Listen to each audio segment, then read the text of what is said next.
Baltimore declares emergency as Freddie Gray riots erupt. The U.S. city of Baltimore has declared a state of emergency amid violent protests linked to the death of a black man fatally injured in police custody. The week-long curfew has been announced and as many as 5,000 National Guard troops could be deployed.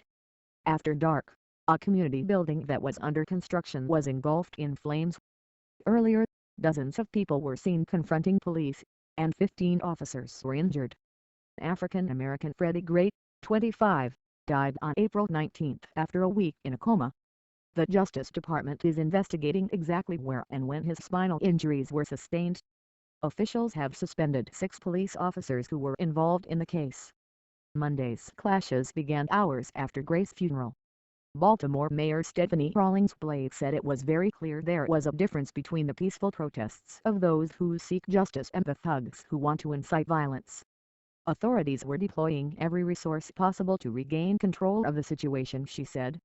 Later, following the violence, looting and fires in various spots across the city of more than 620,000 people, she said, "This destruction we've seen this evening is heartbreaking." She has ordered a week-long curfew from 2200 hours to 5 o'clock starting on Tuesday.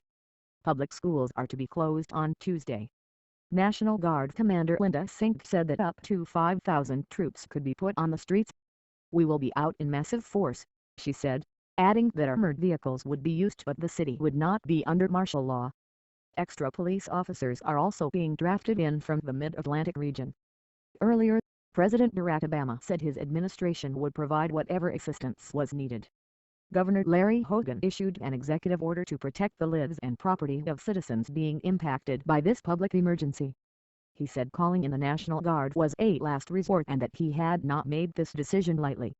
Capt. Eric Kowalczyk of Baltimore Police said the 15 injured officers were wounded by thrown objects including bricks and bottles. To remain in hospital. Police made at least 27 arrests. On Monday night, fire broke out at a newly constructed community building near a church in the east of the city. Kevin Harris, a spokesman for the mayor, said the fire was at the Metairie Harbin Transformation Center, described online as a community-based organization that supports young people and families. Before nightfall, scenes included a blaze at a CVS pharmacy, stores being looted and police vehicles being burned and vandalized. Baltimore's Major League Baseball team the Orioles canceled Monday night's game against Chicago's White Sox as a result of the violence.